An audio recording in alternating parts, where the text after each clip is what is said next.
Doctor, master, driver, helper, contractor, আলেম, জালেম সমস্ত মানুষদেরকে আল্লাহ জানাই দিলেন, মানুষ আমার কোরআন কারীমের সাবধান বাণী শুনে নাও, তোমার জিন্দেগির এমন একটা সময় চলে আসবে, ওই সময় আর তুমি জিন্দেগির মধ্যে দুনিয়ার মধ্যে থাকতে পারবে না, এই দুনিয়ার জমিন ছেড়ে তোমাকে চলে যেতে হবে। বলেন সুবহানাল্লাহ। দুনিয়ার জমিন ছেড়ে আমাদের সবাইকে চলে যেতে হবে, ঠিক কিনা বলেন? তাই না? সারা জীবন আমরা এই দুনিয়ার জমিনে থাকবো বলে না। দুনিয়ার জমিনের মধ্যে এমন মানুষ কেউ পাওয়া যায় যারা রবের রুবুবিয়্যতকে অস্বীকার করে, রাসূলের রিসালাতকে অস্বীকার করে, ওই সমস্ত মানুষগুলো স্বীকার করে একদিন আমাকে মৃত্যুবরণ করতে হবে। কথা বলেন ঠিক কিনা? আল্লাহকে স্বীকার করে না, রাসূলকে স্বীকার করে না, কোরআনকে মানে না, ও কিন্তু বলে একদিন আমাকে মৃত্যুবরণ করতে হবে, ঠিক কিনা বলেন? আমরা এখানে যারা আছে আপনারা কি বলেন, মরতে হবে তো হবে না? বলেন সবাই, বলেন মরতে হবে তো হবে না? সবাইকে একদিন দুনিয়ার জমিন ছেড়ে যেতে হবে। পারস্যের কবি আল্লামা শেখ সাদী রহমাতুল্লাহি আলাইহি উনি ওনার কিতাবের মধ্যে বলতেছেন, ইহা হাম সব মুসাফির হাই ওহি আখের ঠিকানা, ই আগে রওয়ানা হাই হুই পিছে রওয়ানা, মৌত কাসেন কুল্লু নাসেন শারিবু কবর বাইতেন কুল্লু নাসেন দাখিলু, কবর বাইতেন কুল্লু নাসেন দাখিলু। সুবহানাল্লাহ বলেন।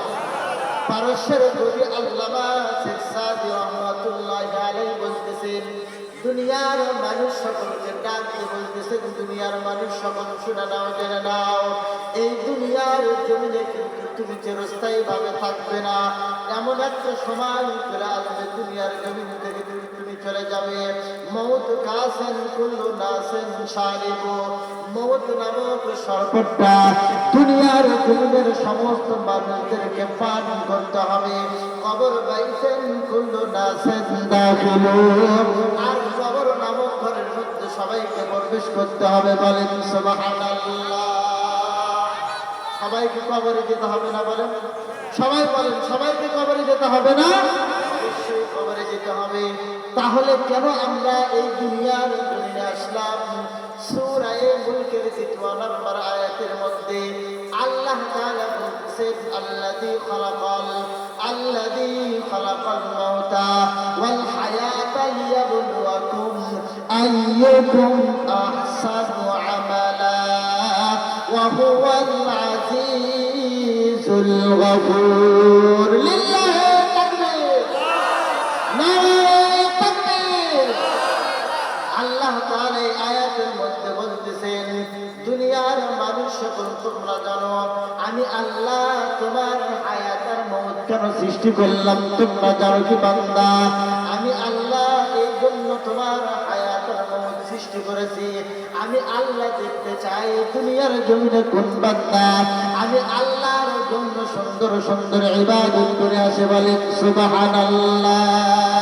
করছি সাদা সরবাদ গিরাদ চিরাগে মুকবিলা হরগজ নমিরাদ, চিরাগে মুকবিলা হরগজ নমিরাদ। अगर भी सादा सरबाद गिराद चिरागे मुकबिला हरगज नमिराद, चिरागे मुकबिला हरगज नमिराद। अल्लाहु আকবার।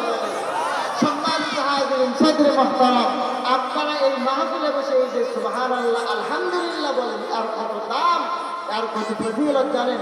ওয়াজ তো করবেন আমাদের প্রধান মেহমান, একটু সময় কাটাচ্ছে, হুজুর রেডি হয় তাড়াতাড়ি চলে আসবেন। তো সময় মানে এই যে সুবহানাল্লাহ আলহামদুলিল্লাহ বলার ফজিলত এবং দাম কত, এটা হলো হযরতে সুলাইমান পয়গম্বরের নাম শুনছেন আপনারা?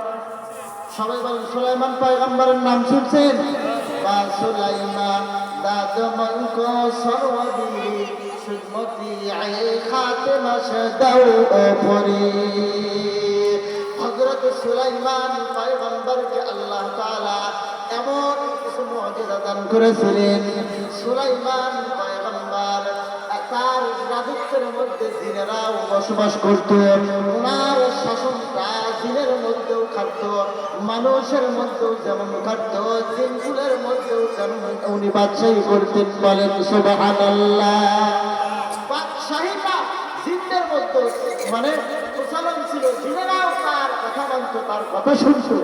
এই সুলাইমান পয়গম্বর আলাইহিস সালামকে আল্লাহ বিশাল আকারে একটা সিংহাসন দিয়েছিলেন। সিংহাসন নিয়ে একদিন সুলাইমান পয়গম্বর উড়ে যাচ্ছেন, যেতে যেতে নিচের মধ্যে একজন কৃষক মানুষ জমির আলধার কাটতেছে। যেমন আমরা কৃষক জমির আলধার কাটি, তো একটা কৃষক জমির আল কাটতেছে। এই আল কাটতে কাটতে বিশাল সিংহাসন থেকে আল কাটা বাদ ওই লোকটা সুলাইমান পয়গম্বরের দিকে লক্ষ্য করেছে। বলেন সুবহানাল্লাহ। সুলাইমান পয়গম্বরের বিশাল সিংহাসনের দিকে তাকাইছে। তাকানোর পর যখন তাকানোর পর একবার সুবহানাল্লাহ বলেছে। বলেন কি বলেছে? সুবহানাল্লাহ বলেছে। এই সুবহানাল্লাহ বলার সঙ্গে সঙ্গে সুলাইমান পয়গম্বরের বিশাল সিংহাসন ওই কৃষকের সামনে এসে পড়েছে। বলেন সুবহানাল্লাহ। বিশাল সিংহাসনটা কৃষকের সামনে এসে যখন থেমেছে, লোকটা সুলাইমান পয়গম্বরকে দেখে আর ওই সিংহাসনটা দেখে ভয় পেয়ে গেছে।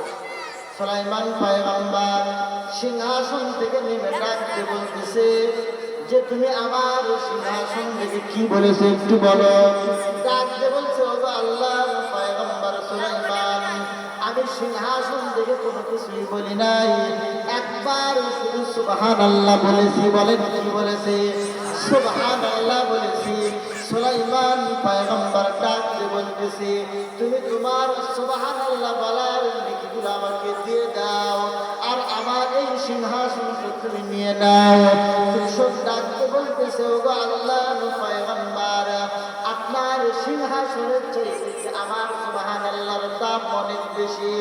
আল্লাহর পয়গম্বর ডাকতে বলতেছে, শুধু বেশি নয়, এক পাল্লায় যদি আমার সিংহাসন সহ 7 তরফ আসমান 7 তরফ জমিন রাখা হয়, আর এক পাল্লায় যদি তোমার সুবহানাল্লাহ বলার নেকি রাখা হয়, পাল্লায় টান দিলে দেখা যাবে তোমার সুবহানাল্লাহর দাম আল্লাহর কাছে বেশি হয়ে গেছে। বলেন সুবহান।